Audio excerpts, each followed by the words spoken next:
계시록 요야 16번째. 계시록은 1장 예수 그리스도의 계시라, 예수님께서 열어주시는 책이다라는 그런 말이고요. 2장 3장 7교회 7등잔 때 뭐다 이기는 자는 이런 보상을 해주신다는 말이 있고, 그리고 성령의 교회들에게 하시는 말씀을 귀 있는 자들은 들을지어다 라고 했습니다. 4장 5장에는 내생물, 24장로 하늘 예배에 대한 이야기가 있어요. 6장부터 9장에는 일곱인 일곱 나팔에 대한 이야기가 있죠. 11장에는 두 증인, 두 감람나무, 두 등잔대에 대한 이야기가 있고요. 14장에는 14만 4천 명 순결한 신부에 대해서 나와 있습니다. 16장부터 18장에는 일곱 대접, 음녀 짐승, 심판에 대해서 있습니다. 19장에는 어린 양의 혼인잔치 8절에 세마포 준비에 대해서 나와 있죠. 20장에는 영안의 첫째 별의 등장 생명책에 기록된다는 말씀이 있습니다. 21장, 22장 새 예루살렘 생명나무 주님을 기다림, 아멘, 이렇게 되어 있는 책입니다. 예수 그리스도의 계시라 그랬으니까 1장에는 예수님이 열어주시는 책이다라는 얘기고, 어린 양 되신 예수님, 특징적으로 어린 양 되신 예수님을 이제 계시록에서는 소개해요. 성경책 창세기부터 요한계시록까지가 있는데, 계시록에는 특별히 어린 양 되신 예수님을 자꾸 강조해서 이야기합니다. 어떤 것 때문에 그럴까요? 짐승하고 비교하기 위해서 그렇습니다. 짐승하고 비교해서 어린 양 그러면 죽임을 당하신, 그리고 이제 연약한, 우리를 위해서 죽임 당하신, 이런 표현을 하기 위해서 어린 양 대신 예수님을 소개하죠. 일곱 교회 일곱 등잔대에 대해서 2장 3장에 나와 있는 얘기가 있는데요. 이기는 자는 다 보상을 해주신다, 성령의 교회들에게 하시는 말씀을 귀 있는 자들은 들을지어다 라고 했고, 그리고 일곱 교회가 전반적으로 시대적으로 일곱 교회가 있고, 그리고 각 교회마다 어떤 교회는 이런 교회, 어떤 교회는 저런 교회, 이렇게 표현하는 경우도 있고, 그리고 한 교회 안에 이 사람 저 사람, 이런 교회 스타일 같은 사람, 저런 교회 스타일 같은 사람이 있다, 이렇게. 그리고 이제 우리 마음 안에 7개의 교회 특징 스타일이 다 가지고 있다, 이렇게 볼 수가 있습니다. 특별히 이제 우리 마음을 이제 알기 위해서 성경책을 썼기 때문에 그 마음을 알기 위한 이제 내용, 요한계시록에서 7교회에 서로 다른 것 같지만 사실 한 교회를 의미하죠. 예수님의 교회를 의미합니다. 그리고 이제 4장 5장에는 내생물, 24장로 하늘 예배에 대해서 나오는데, 이 성막, 성전, 예수 그리스도에 대해서 안과 밖을 이야기하는 말씀에 대한 설명입니다. 내생물, 24장로 하늘 예배. 그래서 영적인 예배에 대한 이야기, 그것은 이 땅의 예배가 아니라 영적인 하늘나라의 예배를 의미한다, 이렇게 이야기했습니다. 그리고 이제 6장부터 9장에는 일곱인 일곱 나팔에 대해서 나오는데, 6장에는 4분의 1가량을 파괴하고 9장에는 3분의 1가량을 파괴한다 라고 되어 있고, 6장에는 일곱인 이렇게 나와 있는데, 그때 이제 어떤 의미를 가지고 이게 썼느냐면, 우리들의 어떤 초등학문, 우리가 알고 있는 지식들을 파괴하는, 그래서 이것을 다 이제 사라지게 하는 걸 종말이라고 이렇게 표현한다는 거죠. 그래서 내가 있음을 포기하게 만드는, 내가 있음의 종말을 맞이하는, 그리고 이제 새로운 시대를 여는, 그래서 심판이 있는 겁니다. 그것을 이제 일곱인 일곱 나팔에 대해서 이야기하면서 특별히 사도행전 2장이나 스가랴서 6장, 그리고 요엘서 2장, 이런 부분에서 이제 이야기하는 그런 내용들을 써놨죠. 그리고 이제 특별히 베드로후서 3장 같은 데는 이제 초등학문, 너희의 초등학문들이 다 사라지게 될 것이다 라는 그런 이야기가 거기에 나와 있습니다.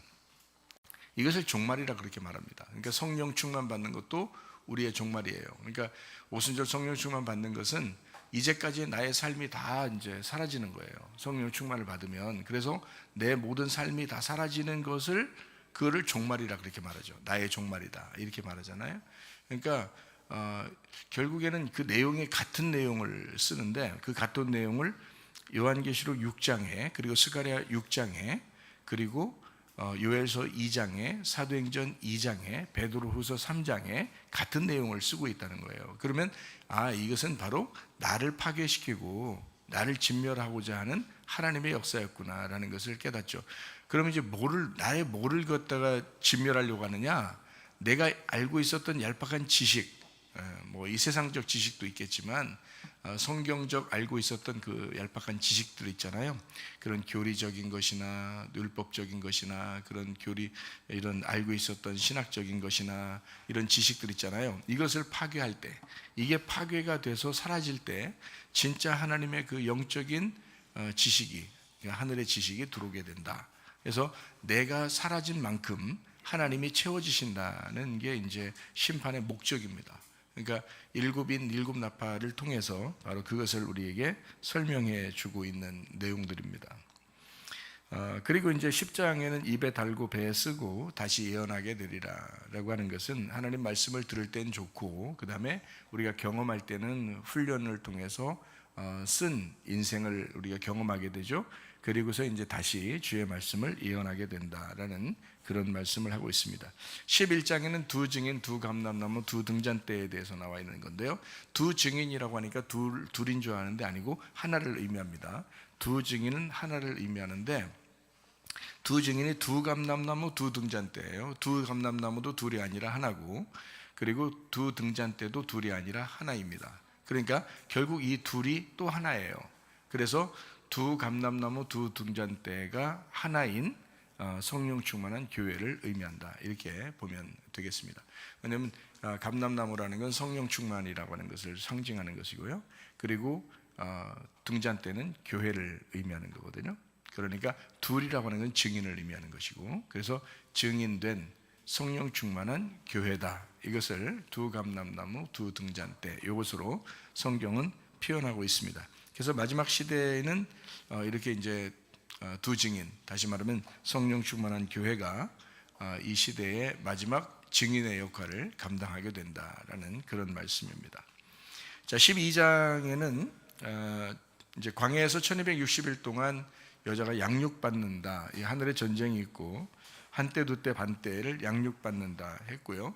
그리고 용, 마귀, 사탄, 속이는 자가 이제 여자를 죽이려고 물에 떠내려가게 하려고 했지만 결국 이제 땅이 물을 받아들여서 여자가 죽지 않도록 아기를 보호하는 그런 이제 일이 있었다라고 하는 것이 이제 12장에 나와 있는 얘기입니다.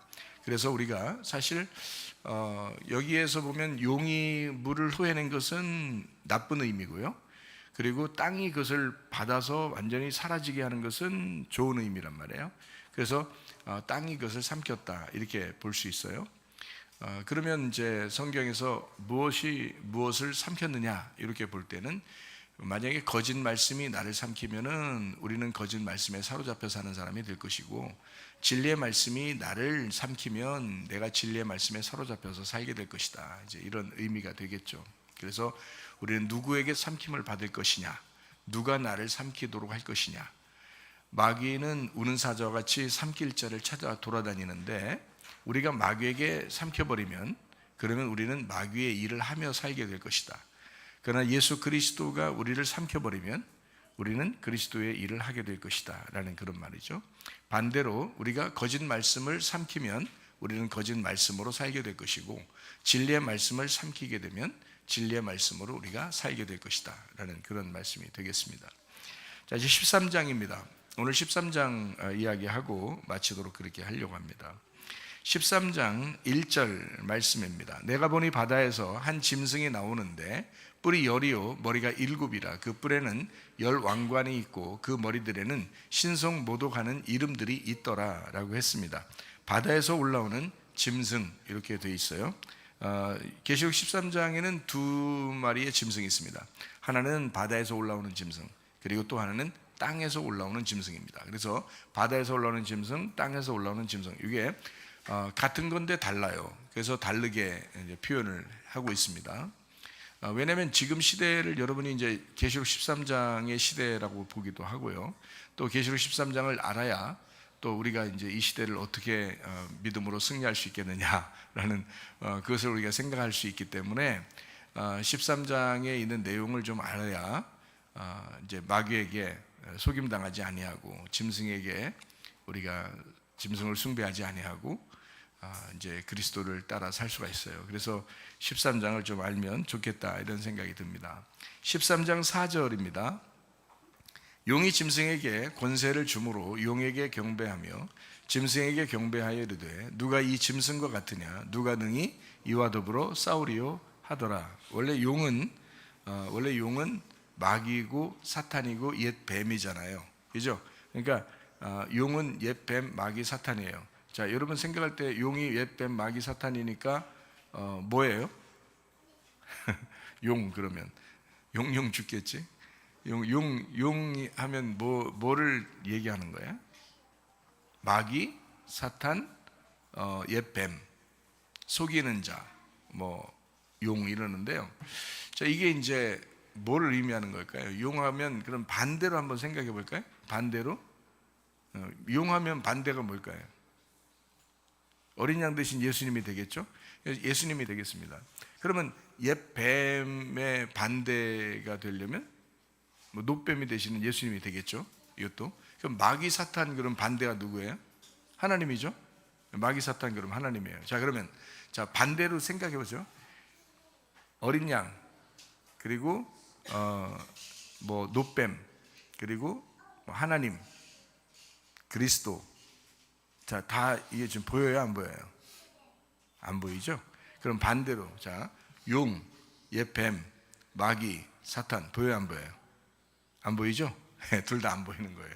안 보이는 걸 얘기하는 거예요. 지금 둘 다 안 보이는데, 한쪽은 하나님에 대한 이야기예요. 어린 양 되신 예수님 또는 하나님 이렇게 얘기할 수 있잖아요. 근데 하나님을 성경에서는 뭐라고 표현해요? 하나님은 뭐다 이렇게 할 때 본질적으로 하나님은 뭐다? 하나님은 영이시다. 또 하나님은 말씀이시다 그러잖아요. 그럼 반대로 용은 어때요? 보여요, 안 보여요? 안 보이잖아요. 그러면 이 용도 여기에 대해서 반대말이 된단 말이죠. 반대말. 그러니까 우리는 용이 짐승에게 권세를 줬다 그러니까 무슨 용이 따로 있고 짐승이 따로 있어서 무슨 권세를 줘가지고 어떤 힘을 주니까 이 짐승이 막 살아 움직여서 이렇게 되는가 보다라고 생각을 한단 말이에요. 상식적으로. 그런데 잘 생각해 보라고요. 짐승은 뭐의 반대말로 나온 거예요? 어린 양의 반대말로 나온 거예요. 어린 양이 누구예요? 예수님이잖아요. 예수님이 누구예요? 하나님이죠. 하나님이 뭐라고? 말씀이라고. 그러니까 이게 지금 뭘 얘기하고 싶은 거예요? 반대말로 얘기하잖아요. 그러면 어린 양 반대가 짐승이죠. 예수님 반대가 이제 사탄, 마귀가 되겠죠. 하나님 반대가 사탄이니까. 이렇게 용, 마귀, 사탄. 그러면 옛 뱀. 이게 바로 뭐예요? 말이잖아요. 말. 하나님, 예수님, 어린 양 다 말이잖아요. 그죠? 이거를 생각을 이제 하고서 성경을 봐야 돼. 그렇죠? 그러니까 여기 지금 용이 짐승에게 권세를 줬다. 사실 용하고 짐승하고는 같은 편이에요. 자, 봐요. 어린 양하고 하나님하고 같은 편이 아니에요. 같은 편이죠. 반대로 딱 생각하니까 맞죠, 그죠? 예, 그러니까 이렇게 쌍방간에 딱 이렇게 대치해서 이렇게 나누어 놓으면 한쪽은 하나님이 되고 이렇게 나누어서 하나님 반대편에 있는 걸 사탄이라 그러는 거예요. 성경에서 표현하는 거는. 그러니까 용이 짐승에게 같은 편이죠. 하나님이 어린 양에게 같은 편입니다. 이렇게 되죠. 둘 다 뭘 얘기하는 거예요? 말을 얘기하는 거예요. 말. 그러니까 결국에는 성경은 뭐를 표현하고 싶어서 그랬냐면 우리에게 말을 설명하고 싶어서 그랬던 거예요.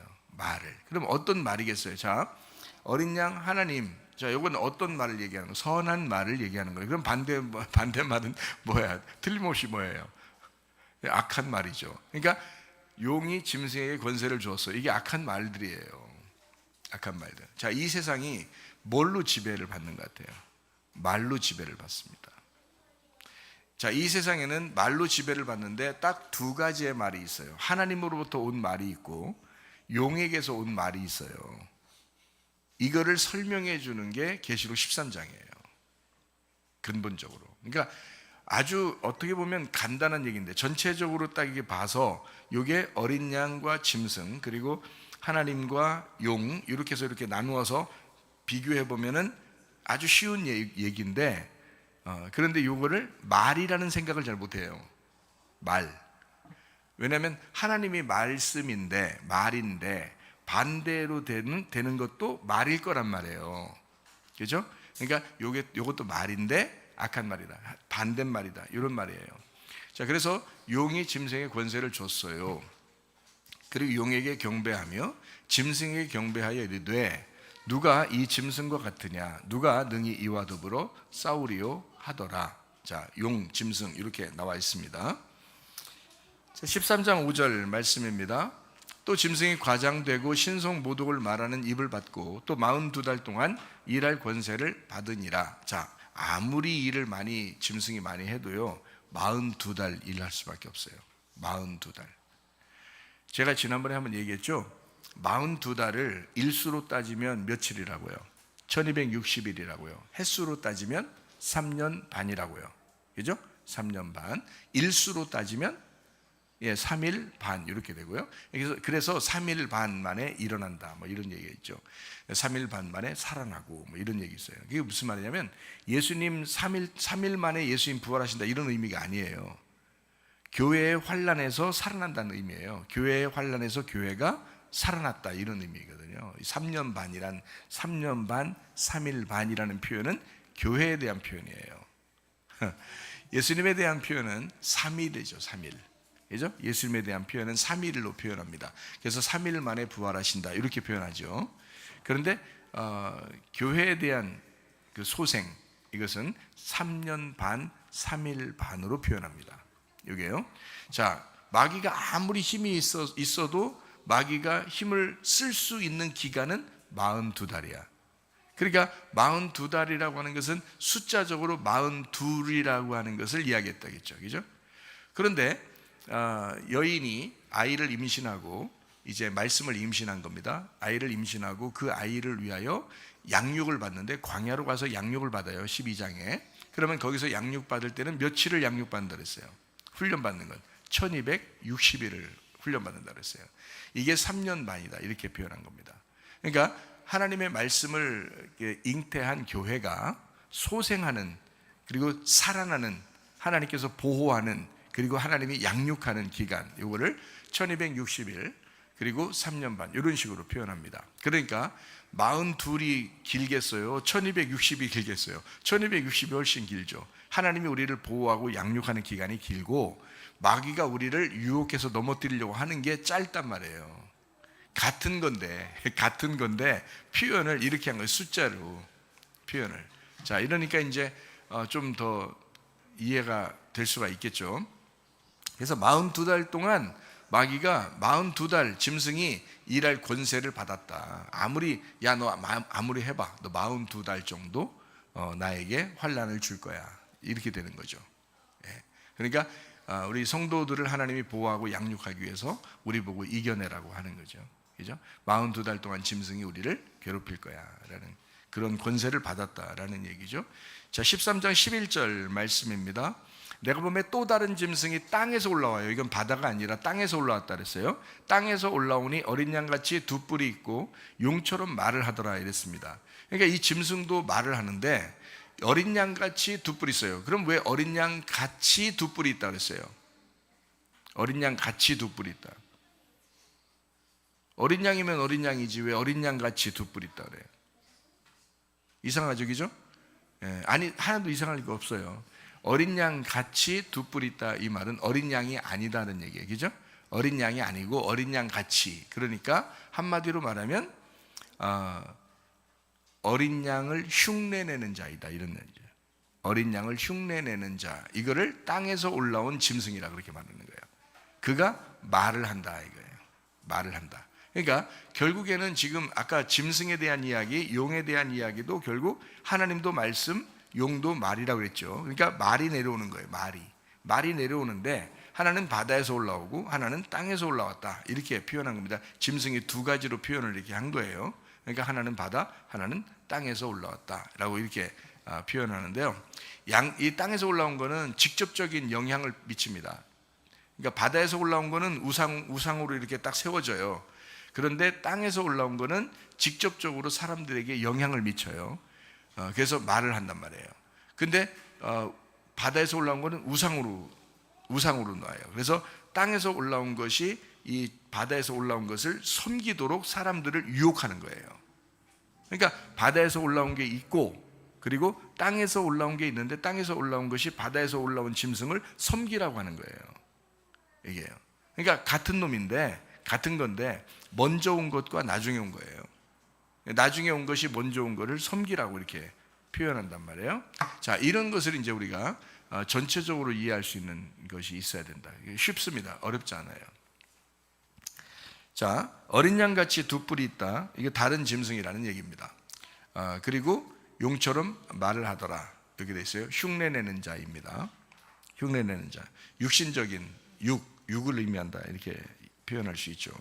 13장 12절 말씀입니다. 그가 먼저 나온 짐승의 모든 권세를 그 앞에서 행하고 땅과 땅에 사는 자들을 처음 짐승에게 경배하게 하니 곧 죽게 되었던 상처가 나은 자니라. 그러니까 처음 나온 짐승은 죽게 되었다가 나은 자예요. 죽게 되었다 다시 소생한 자고, 땅에 있는 짐승은 나중에 와가지고 이 첫째 죽었다 살아난 그 짐승을 섬기라고 이렇게 표현한단 말이에요. 그렇게.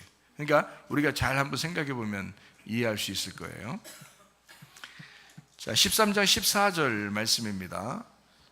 짐승 앞에서 받은 바 이적을 행함으로 땅에 거하는 자들을 미혹하며 땅에 거하는 자들에게 이르기를 칼에 상하였다가 살아난 짐승을 위하여 우상을 만들라 하더라. 이렇게 되어 있습니다.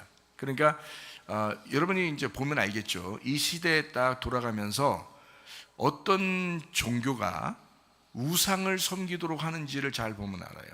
그러니까 어떤 종교가. 그러니까 여러분이 기독교를 이렇게 오게 되고 교회를 오게 되면 우리는 우상 숭배하라고 하지 않습니다. 우상 숭배하라는 걸 아주 배격하고 싫어하죠. 그러니까 기독교는 우상 숭배하면 안 된다고 주장을 자꾸 하잖아요.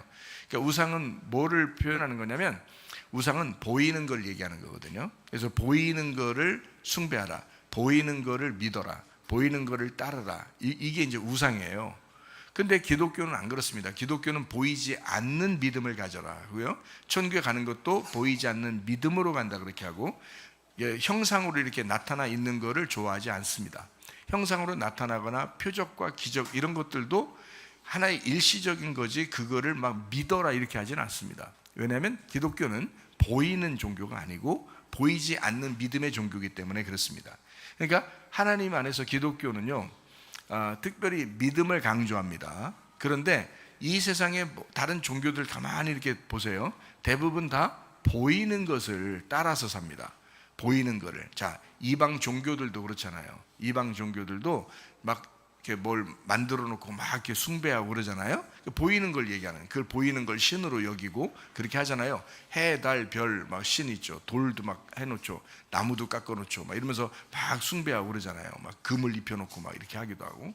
이는 그 뭘 보이는 거를 숭배하는 걸 우상 숭배라고 이렇게 표현하는 거거든요. 우상 숭배라고 얘기해요. 그러면 이제 기독교를 다니면서 우리는 보이지 않는 것을 믿음을 가지고 살으라고 하는데도 보이지 않는 믿음이 아니라 기독교 안에서 자꾸 보이는 믿음으로 따라가자 하는 사람들이 있을 거란 말이에요. 그죠? 우리 뭐 믿음이 중요한 거냐, 뭐 행함으로, 뭐 율법으로 살아야 된다. 다시 구약 성경의 율법으로 돌아가야 된다. 막 이런 얘기하는 사람들도 있고, 그런 행함을 강조하기도 하고 막 이런단 말이에요. 근데 우리 교회에 나오면, 또는 기독교의 정상적인 기독교에 가면 특별히 말씀을 들으라고 그럽니다. 말씀을 듣고 말씀 순종하라 그러지. 그러니까 보이지 않는 믿음으로 살자 그렇게 말하지, 행함을 강조하지 않습니다. 그렇죠? 어떤 면에서 행함을 강조하지 않아요. 믿음을 강조하죠.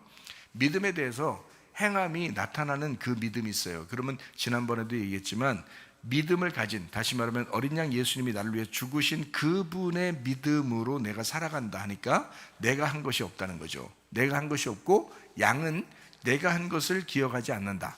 염소는 자기가 한 것을 기억하고 있다. 양은 자기가 한 걸 기억하지 않는다. 이게 마태복음 25장의 특징입니다. 양과 염소의 특징. 그래서요, 양은요, 자기가 다 해도 하나도 자기가 한 거라고 여기지 않습니다. 왜? 어린 양 대신 예수님을 받아들였잖아요. 그 예수님의 피를 받아들여서 믿은 사람이라고요. 그게 진짜 믿음이란 말이에요. 믿음이니까 행함도 뭔가 했다는 것을 나타내질 않아요. 그러니까 이게 다 숨겨져 있는 거라고요. 행함도. 그러니까 믿음과 하나 된 행함이에요. 그래서 이 행함은 믿음이 나타나는 행함이에요. 믿음이 나타나는 행함. 그런데 다른 종교나 또는 여타 이제 어떤 기독교도 이렇게 할 수 있습니다. 행함을 엄청 강조함으로써 그게 뭐 마치 믿음이 많은 좋은 사람처럼 그렇게 이야기하는 사람들도 있다는 거죠. 그거는 다소 오해가 있습니다. 성경적으로 오해가 있어요. 그런 자기가 그래서 어떤 사람은 기도를 많이 하면 천국 갈 것 같고, 뭔가 구제를 많이 하면 천국 갈 것 같고, 뭔가 선교를 많이 하고, 뭔가 예배를 정말 정중하게 많이 드리고 헌금도 많이 하고 그러면 나는 천국 갈 거야 라고 생각하는 사람이 있어요. 왜? 그 행함을 했잖아요. 철야도 많이 했다, 그리고 금식도 많이 했다. 그러면 뭔가 자기의 믿음이 굉장히 있는 것처럼 여겨진단 말이죠. 그러면 이제 거기에 대해서 그 행함이 강조가 되는 거잖아요. 그렇지 않다고요. 성경에서는 행함이 아니라 믿음을 강조합니다. 믿음을 강조하는데 그 믿음이 행함으로, 믿음의 행함이 나타난다는 뜻이지, 어떤 행함을 통해서 내가 믿음이 있고 없고를 증명하는, 그래서 행함이 겉으로 드러난 나의 행함을 통해서 믿음이 있고 없고를 증명해서 자기가 뭔가 많이 하면 할수록 하나님의 사람이다, 나는 천국 갈 수 있다, 이렇게 생각하는 사람들이 꽤 있다는 거죠. 그거는 생각해 보세요. 보이는 거잖아요. 성경적으로 우리는 자, 계시록의 13장까지 우리가 지금 왔습니다. 그러면 적어도 여기에서는 우상이 뭔지, 우상이 아닌 믿음이 무엇인지를 알아야 되죠. 짐승은 우상을 숭배하라 그렇게 말합니다. 그럼 우상 숭배라고 하는 건 어떤 거라고요? 보이는 걸 믿으라는 거예요. 보이는 거. 그래서 자꾸 보여주려고 그러고 자기를 보이고 나타내고 보이는 걸 한단 말이에요. 이거 다 가짜입니다. 이게 우상 숭배예요. 짐승이 그걸 요구하는 거예요. 그걸 하라는 거예요. 그래서 사람들이 많이 유혹당합니다. 교회 다니면서도 많이 유혹당해요. 이방 종교들도 많이 유혹당하고요. 그리고 또 뭐 가톨릭이나 이런 데서는 뭐 엄청 화려하고 막 겉으로 이렇게 막 엄청 그 우상적인 그런 것들을 굉장히 막 그 표시를 많이 내요. 자, 이런 것들이 막 바로 이제 우상을 이제 그 만들어서 섬기라고 하는 그런 모습들이에요. 그게 지금 세상에 즐비하게 있습니다. 어느 종교든지 지금 다 있어요. 어느 종교든지 다 있고, 유독 기독교만 믿음을 강조합니다. 유독 기독교만 믿음을요. 그리고 3일 만에 부활하신 예수, 어린 양 되신 예수님을 신랑으로 모시는, 그게 유독 기독교만 그렇습니다. 그러니까 완전히 다르죠. 다른 종교들하고 완전히 다르다. 이것을 우리가 알아야 된다. 자, 13장 14절에 나와 있는 이야기 보면 칼에 상하였다가 살아난 짐승 이렇게 돼 있잖아요. 자, 칼에 상하였다 살아난 짐승이라고 그러면 여러분 잘 생각해 보세요. 옛날부터 예수 그리스도를 십자가에 못 박아 죽이는 그런 자들이 있었죠. 그리고 예수님이 광야에서 3가지 시험을 이겼죠. 그때 마귀의 시험을 이겼잖아요. 자, 옛날에는 옛 뱀이 아담과 하와를 꼬셔서 아담과 하와가 선악과를 먹어서 넘어졌죠. 그리고 마귀의 수하에 들어갔었습니다. 예수님이 오시기 전까지는. 예수님이 오셔가지고 광야에 가가지고 성령에 이끌려 광야에 가서 시험을 받을 수밖에 없었어요. 그래서 시험을 받아가지고 3가지 시험을 이겼습니다. 그러니까 선악과의 문제가 끝난 거예요. 그러면 마귀가 어째요? 더 이상 우리 인간을 지배할 수가 없죠. 다스릴 수가 없죠.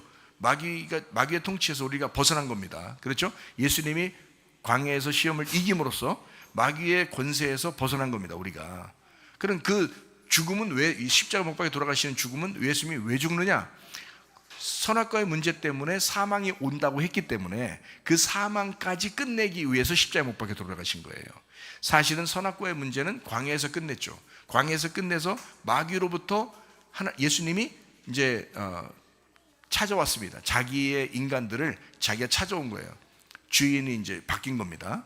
예수님이 주인이 된 거예요. 그래서 예수님이 가는 곳마다 귀신들이 어때요? 막 떨죠. 왜냐하면 귀신이 졌으니까 그런 거예요. 귀신이 졌으니까 예수님이 귀신아 떠나라 그러면 떠나가야 되는 거고, 질병아 고침받아 그러면 고침받는 거고 그런 겁니다. 왜냐하면 마귀를 이겼잖아요. 선악과 문제를 다 끝냈잖아요. 선악과 문제 때문에 이 세상에 모든 질병들이 왔고 모든 죽음이 왔는데, 그것을 이미 예수님이 다 마귀의 통치에서 이 사람들을 다 건져냈기 때문에 승리했단 말이에요.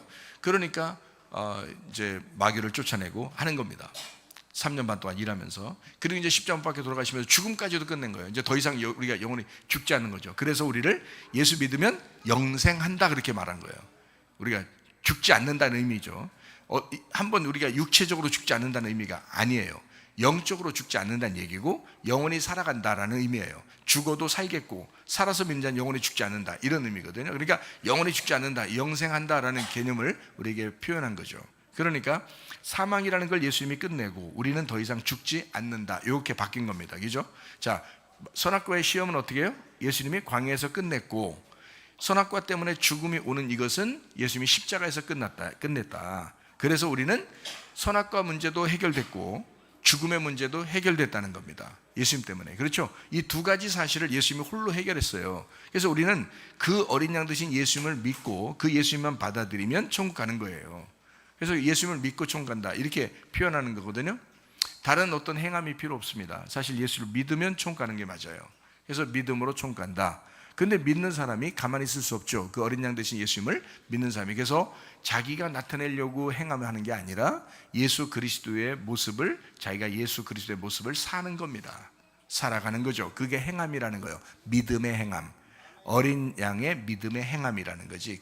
그게 이제 진짜 행함을 통해서 네 속에 어린 양의 믿음이 있는지, 진짜 네 속에 믿음이 있는지 확인해 봐라 이렇게 하죠. 그래서 귀신도 믿고 떤다. 믿음은 귀신도 가지고 있다. 그러나 진짜 어린 양 되신 예수를 믿으면 어린 양 되신 예수의 믿음의 행함이 나타나게 돼 있기 때문에 그게 안 나타난다면 네 속에 어린 양 되신 예수의 믿음이 있는가 확인해 봐라 하는 거죠. 야고보서 2장에 설명하는 것은.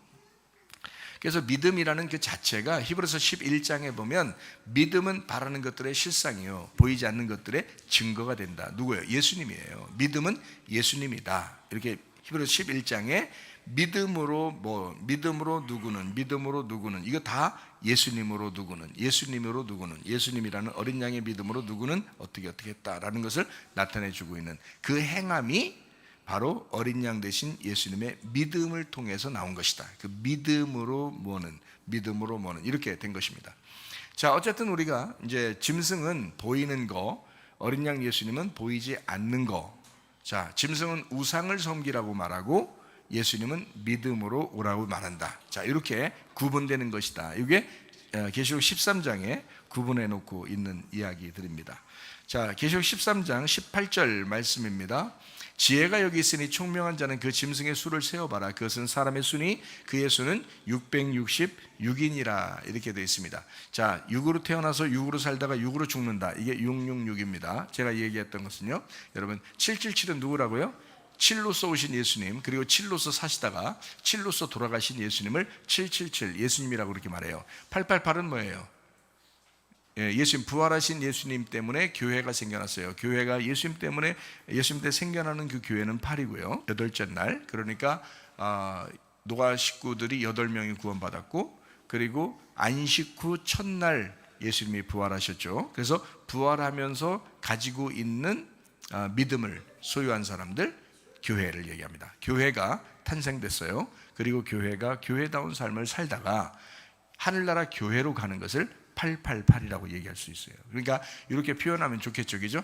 666은 세상에서 태어나서 세상적으로 살다가 세상으로 가버리는 겁니다. 그런데 예수님은 7로서 오셨어요. 안식일의 주인 되신 예수님이 7로서 오시고, 그 7로 사시다가 7은 우리를 위해서 죽으신, 6을 위해서 대신 죽으시는 예수님이거든요. 그래서 죽으시는, 안식일 날 죽으시는 예수님을 의미합니다. 내가 죽을 테니까 너희가 안식해라 이런 거거든요. 그게 그 개념이에요. 그래서 예수님은 7이에요. 7로서 인생을 사셨습니다. 예수님은 7으로 사신 분이에요. 완전한 7으로. 우리는 6이고요. 그래서 사마리 여자가 남편이 몇 명 있었다고요? 6명. 예수님이 내가 이제 진짜 남편이야 하고 우물가에서 만나가지고 남편 좀 데려와 봐니까 6명인데 자기 남편 없다고 그러잖아요. 자기 남편 아니라고 그러잖아요. 좋다.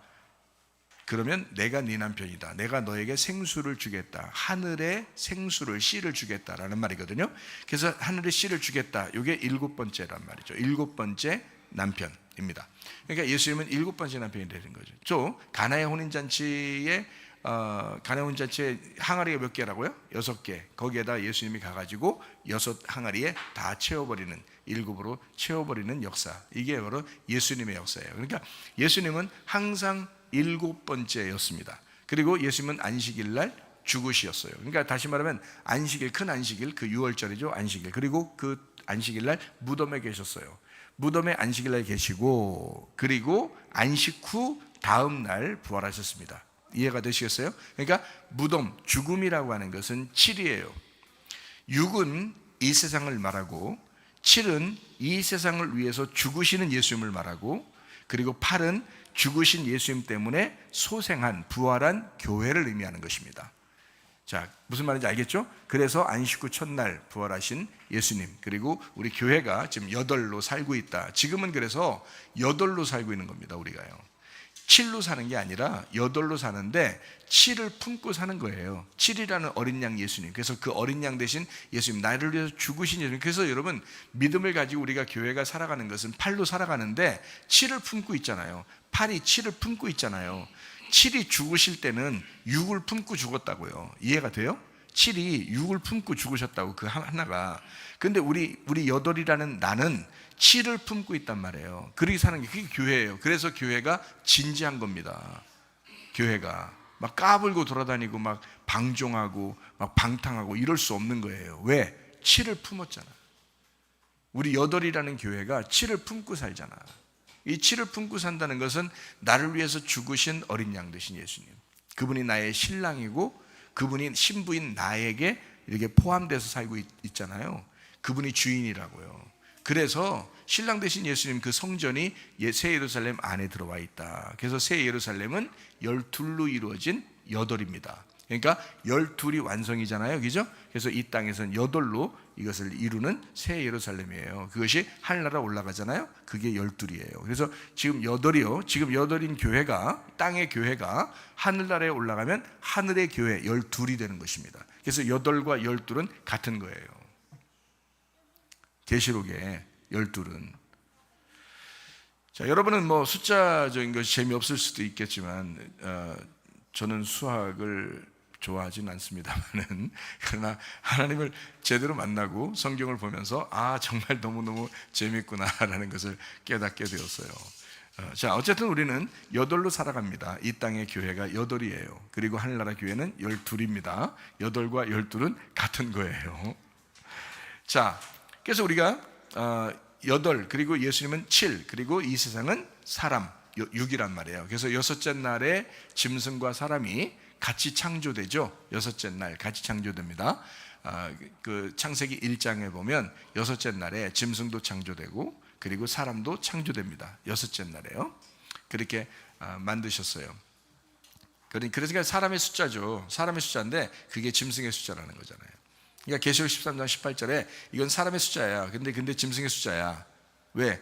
같은 날이잖아. 같은 날. 그죠? 같은 날 창조됐잖아요. 사람도 짐승도 같은 날 창조됐어요. 그러니까 사람이 사람답지 못하게 살면 짐승이 되는 거고요. 우리 짐승을 위해서 죽으신 예수님을 사람으로 받아들이면 사람처럼 사는 거예요. 그러니까 사람으로 살 거냐, 짐승처럼 살 거냐, 이렇게 되는 거예요. 같은 날에 살고 있어요. 그러니까 짐승과 사람은 지금 동시대에 같이 살고 있는 겁니다. 짐승과 사람은. 근데 우리가 이 짐승과 사람이 같은 거기 때문에 짐승이 막 와 하면서 돌아다니면서 난 육이야 하면서 돌아다니고 이러지 않습니다. 사람이 짐승이에요. 사람이 짐승이라고요. 이게. 자, 그러면 이제 여기서 우리가 성경을 이제 몇 가지 찾아보고 마치도록 그렇게 하겠습니다.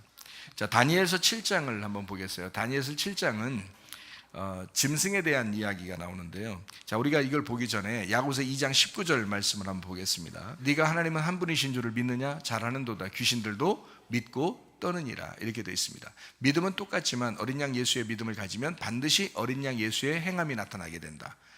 그러나 믿음만 가지고 있다고 하면서 그 어린 양의 행함이 나타나지 않으면 너는 가짜다.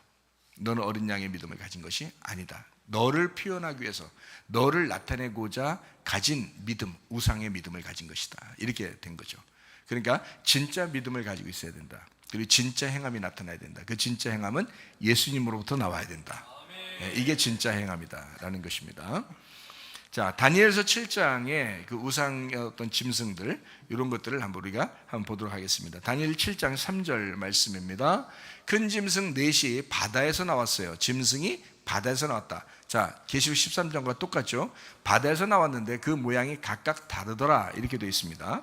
자, 7장 4절입니다. 첫째는 사자 같은데 독수리 날개가 있더니 내가 보는 중에 그 날개가 뽑혔고 또 땅에서 들려 사람처럼 두 발로 서게 함을 받았으며 또 사람의 마음을 받았더라. 그러니까 이게 지금 사람 얘기를 하는 거죠. 사람 얘기. 사자와 같다, 이렇게 표현했습니다. 그리고 7장 5절 말씀입니다. 또 보니 다른 짐승 곧 둘째는 곰과 같은데 그것이 몸 한쪽을 들었고 그 입에 이 사이에는 새 갈빗대가 물렸는데 그것에게 말하는 자들이 있어 이르기를 일어나서 많은 고기를 먹으라 하였더라, 라고 되어 있습니다. 자, 7장 6절입니다. 그 후에 내가 또 보니 다른 짐승 곧 표범과 같은 것이 있는데 그 등에는 새의 날개가 넷이 있고 그 짐승에게 또 머리 넷이 있으며 권세를 받았더라, 라고 했습니다. 다니엘 7장 7절입니다. 내가 밤 환상 가운데 그 다음에 본 넷째 짐승은 무섭고 놀라우며 또 매우 강하며 또 쇠로 된 큰 이가 있어서 먹고 부서뜨리고 그 나머지를 발로 밟았으며 이 짐승은 전에 모든 짐승과 다르고 또 열 뿔이 있더라, 라고 되어 있습니다. 자, 그러니까 여기 짐승이 뭐가 나와요? 사자가 나오고 곰이 나오고 표범이 나오고 무서운 짐승이 나옵니다. 그러니까 이렇게 네 개의 짐승이 나와요. 그죠? 하나는 사자요, 하나는 곰이요, 하나는 표범이요, 하나는 무서운 짐승이다, 이렇게 표현하는데 그 짐승은 너무 무섭다, 이렇게 이야기했습니다. 자, 17절 18절 한번 보겠습니다. 다니엘서 7장 17절에요. 그 네 큰 짐승은 세상에 일어날 네 왕이라, 이렇게 표현했어요. 자, 지극히 높으신 이의 성도들이 나라를 얻으리니 그 누림이 영원하고 영원하고 영원하리라, 라고 했습니다. 자, 성도들이 나라를 얻을 것인데 그때 짐승이, 엄청난 짐승 넷이 활동하게 될 것이다, 이런 이야기예요. 그렇죠? 그러니까 성도들이 나타나는데 엄청난 짐승 4개가 이렇게 나타나게 된다는 거죠. 엄청난 짐승 4개가 나타나는데 마지막 건 엄청나게 무서운 짐승이에요. 근데 성도들이 나타나는 거예요. 이때 성도들이 나타난다. 자, 이것을 설명해 주고 있다 그랬죠. 그죠? 7장 18절에 성도들이 나라를 얻을 것이다, 이렇게 이야기했습니다. 자, 7장 19절입니다. 이에 내가 넷째 짐승에 관하여, 자, 이건 무서운 짐승이라 했잖아요. 무서운 짐승, 넷째 짐승에 관하여 확실히 알고자 하였으니 곧 그것은 모든 짐승과 달라서 심히 무섭더라. 그 이는 쇠요 그 발톱은 노시니 먹고 부서뜨리고 나머지는 발로 밟았다라고 되어 있습니다. 그러니까 엄청 무서운 짐승이다, 이렇게 표현을 했어요. 자, 25절 볼까요? 7장 25절. 그가 장차 지극히 높으신 이를 말로 대적하며 또 지극히 높으신 이의 성도를 괴롭게 할 것이며 그가 또 때와 법을 고치고자 할 것이며 성도들은 그의 손에 붙인 바 되어 한 때와 두 때와 반 때를 지내리라. 자, 여기도 한 때, 두 때, 반 때가 나왔네, 그죠? 자, 42달 동안 짐승이 권세를 얻어가지고 성도들을 핍박하는 그 권세를 가지게 되었다라는 게 계시록 13장에 나와 있잖아요. 근데 다니엘 7장에도 성도들에게 환난을 주는데 한때, 두때, 반때를 환난을 줄 것이다 라고 이야기를 했단 말이에요. 자, 근데 여자를 양육하는, 광야에서 양육하는 하나님은 며칠 동안 양육한다고요? 1260일 동안 양육한다고요. 그러니까 숫자는 똑같은데 숫자가 긴 것과 짧은 것을 여기다 표현했다는 것을 우리가 금방 알 수가 있겠죠. 그죠? 자, 그러면은 이제 이게 어떤 거냐면, 어떤 건지 이제 제가 여러분 설명하고 마치도록 할게요. 자, 짐승이 4개가 나옵니다. 다니엘 7장의 내용과 계시록 13장의 내용은 사실 같은 내용이잖아요. 그죠? 짐승에 대한 이야기를 구약의 성경에 썼고, 그 다음에 계시록에 또 신약에서 이제 짐승에 대한 이야기를 썼단 말이에요. 그러면 지금 같은 내용을 지금 뭔가 펼쳐서 설명을 한 거예요. 자, 그러면 이걸 한번 생각해 보십시다. 자, 사자, 곰, 표범, 무서운 짐승. 근데 이게 시대별로 나오는 큰 네 왕들이라 이렇게 표현했어요. 그죠? 네 왕들이다. 그러니까 이게 큰 네 개의 나라를 설명하는 거예요. 그러면 어떤 나라를 설명해요? 첫 보면 알죠, 우리가. 바벨론입니다. 첫 번째, 유대 백성들, 하나님의 백성들을 핍박했던 첫 번째 아주 유명한 나라들이죠. 나라죠. 바벨론입니다. 바벨론. 그 다음에 뭐 어떤 나라예요? 바벨론을 무너뜨리고 패권을 가진 나라가 메데 바사입니다. 바사, 페르시아, 바사 왕국이죠. 바사 왕국. 그 다음에 바사 왕국을 멸망시키면서 나온 나라가 있어요. 세 번째 나라가 그리스, 헬라입니다. 헬라 나라가 바사, 페르시아를 멸망시키고 헬라가 이제 패권을 가지게 됐어요. 그 헬라 나라가 이제 알렉산더가 나오면서 그리스가 이제 완전히 세계를 이제 장악하는, 그러니까 바벨론이 장악했다가 메데파사가 장악했다가 그리스가 장악했단 말이에요. 이 그리스를 무너뜨린 나라가 있는데 그게 바로 로마라는 나라예요. 로마. 그래서 마지막 무서운 나라다라고 하는 게 로마를 얘기하는 거예요. 그럼 예수님이 십자가 못 박혀 돌아가실 때가 언제예요? 로마 시대잖아요. 로마 시대. 그러니까 지금 어디하고 연결시킨 거예요? 예수님의 그 죽음과 연결시킨 거예요. 예수님의 죽음과 그리고 성도들이 곧 나라를 얻을 것이다. 자, 성도들이 곧 교회가 세워질 것이다. 성도들이 주님이 십자가 못 박혀 돌아가시고 부활하시면 교회가 생겨질 것인데 그들을 핍박하는 나라가 될 것이다라는 거죠. 그래서 실제로 로마 시대에 주님의 제자들이 많이 핍박을 당하고 죽임을 당했습니다. 자, 바벨론 시대가 아니죠. 메데파사 시대가 아닙니다. 그리스 시대가 아닙니다. 로마 시대에 그랬습니다. 로마 시대에 예수님도 십자가 못 박혀 돌아가셨고 그리고 부활하셨지만 제자들이 또 핍박을 당해서 다 순교당했습니다. 그렇죠? 그러니까 이 로마 시대를 일컬어 지금 다니엘 7장과 계시록 13장에 나와 있는 핍박의 시대다라고 하는 거죠. 그러면 지금 시대는 기독교인들이 핍박받지 않나요? 핍박받습니다. 지금도 기독교인이라고 하면 진짜 제대로 믿어보려고 하면요 핍박을 받습니다. 그런 사람들이 진짜 교회는 이제 핍박을 당하게 돼 있거든요. 그런 핍박 당하는 사람들을 위해서 짐승이 준비되어 있다는 거죠. 늘 짐승은, 자, 무서운 짐승은요, 마지막 짐승은 계속되는 겁니다. 이게 계속되는데 어때요? 자, 주님의 진정한 교회가 세워지고 예수님이 부활 승천하면서 어떻게 해요? 짐승이 패배했죠. 짐승이 예수님을 십자가에 매달아 죽였는데, 어린 양을 죽였는데 어린 양이 부활해 버린 거예요. 그러니까 짐승이 어때요? 한 방 먹었죠? 한 방 먹은 게 뭐예요? 상처를 입은 겁니다. 상처를 입은 거예요. 그 상처 입은 놈이 다시 나타나는 거예요. 누구를 공격하려고 이제? 예수님의 교회를 공격하려고 나타나는 거예요. 그래서 다시 나타나요. 그래서 상처를 입었던 짐승을 위해서 다른 짐승이 나타나가지고 그 상처 입은 짐승을 우상을 만들어서 그를 섬겨라 이렇게 하는 거예요. 그러면 그게 어느 나라라고요? 로마잖아요.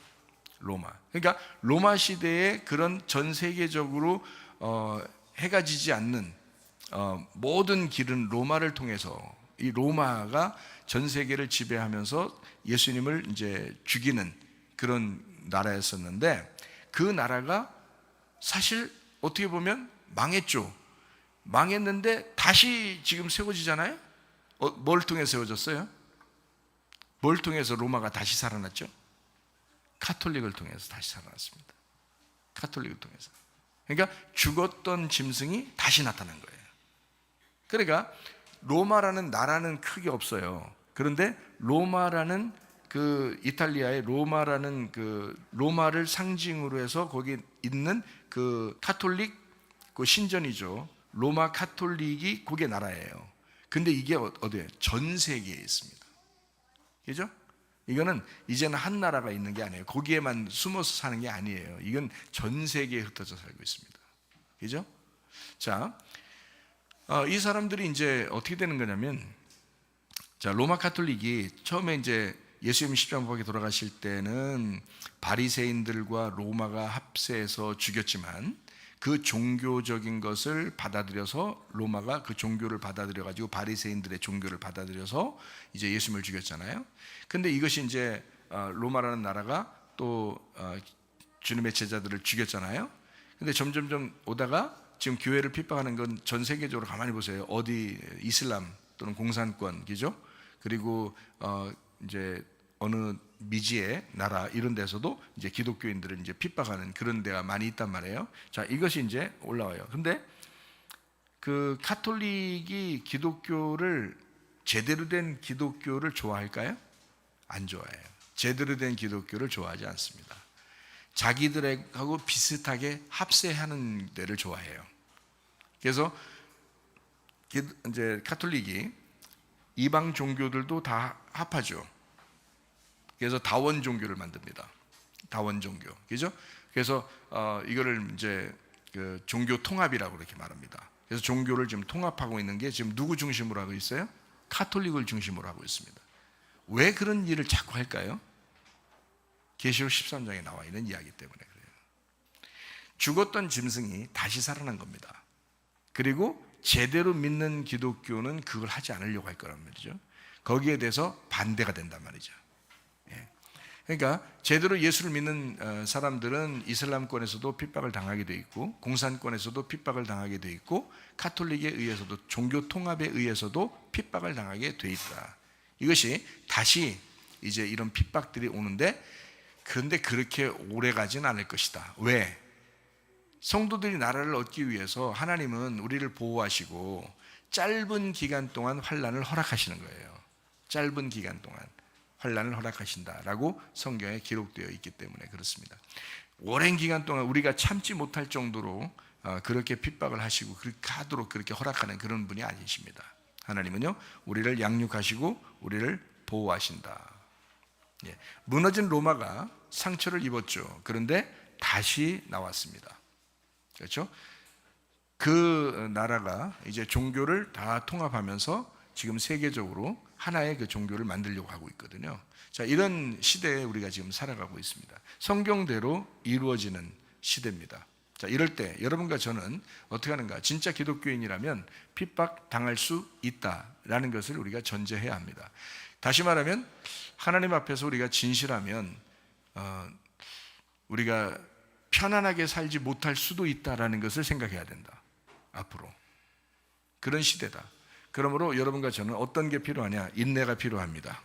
믿음이 필요합니다. 진정한 믿음이 필요합니다. 그래서 계시록 13장 10절 말씀입니다. 사로잡힐 자는 사로잡혀 갈 것이요 칼에 죽을 자는 마땅히 칼에 죽을 것이니 성도들의 인내와 믿음이 여기 있느니라. 자, 짐승이 나타나면요, 반드시 성도들은 인내와 믿음이 필요합니다. 이게 이제 중요한 거예요.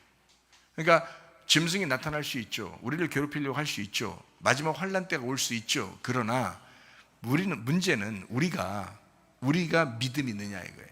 우리가 진짜 인내가 있느냐 이거예요. 성도들의 인내와 믿음이 여기 있다. 자, 계시록 14장 12절 말씀입니다. 성도들의 인내가 여기 있나니 그들은 하나님의 계명과 예수에 대한 믿음을 지키는 자니라. 그래서 인내와 믿음을, 자, 이런 사람이 14만 4천 명이다 라고 14장에 나와 있는 이야기입니다. 여러분, 그리스도 예수 안에서 승리하여 주님과 함께 동행하다가 주님 만나시기를 바랍니다. 우리 한 목소리로 기도하겠습니다. 하나님 앞에 기도할 때, 하나님 아버지, 우리가 이 세상에 살아가고 있습니다. 그런 하나님, 어린 양 되신 예수 그리스도를 붙들고 진정으로 승리하는 주의 사람들이 다 되게 하옵소서. 기도하겠습니다. 우리 하나님 아버지 인도하시고 사랑하심을 감사합니다. 하나님, 믿음으로 승리하는 주의 백성들이 다 되게 도와주시옵소서. 믿음으로 인내하며 살아가게 도와주옵소서. 비염은 떠나갈지어다, 아토피 떠나갈지어다, 위장병 떠나갈지어다, 어지럼증 사라질지어다, 두통은 사라질지어다, 류마티스 관점 떠나갈지어다, 어깨 통증 사라질지어다, 어리디스크 목디스크 떠나갈지어다, 심장병 온전해질지어다, 각종 종양 암덩어리 떠나갈지어다, 감기 몸살 온전해질지어다, 협착증 사라질지어다, 건선피부 온전해질지어다, 이명은 사라질지어다, 자가매력 질환 온전해질지어다, 십대염 사라질지어다, 여러개씩 떠나갈지어다, 우울증 불면증 환자의 두런불안 초조 다 떠나갈지어다, 음란 거짓 도둑질 미움 욕심은 다 떠나갈지어다. 우리 하나님, 몸이 연약하여 병석에 누워있는 사람들도 있습니다. 우리 하나님, 주님 찾아가 주셔서 만져주시고 치료하시며 회복시켜 주시옵소서. 예수 그리스도가 생명이 되시옵소서. 우리에게 생명 되신 예수 그리스도를 찬양합니다. 하나님, 아까 더러운 영들이 다 떠나가게 하시고 천군서사 보호하시고 우리를 양육하시며 인도해 주시옵소서. 우리 하나님, 우리 성도들의 인내와 믿음으로 승리하게 하옵소서. 예수님 귀하신 이름 받들어 기도 올리옵나이다. 아멘. 주님 감사합니다. 우리 하나님 아버지 함께 하시고 사랑하심을 믿습니다. 우리 하나님 도와주시고 붙들어 주시옵소서.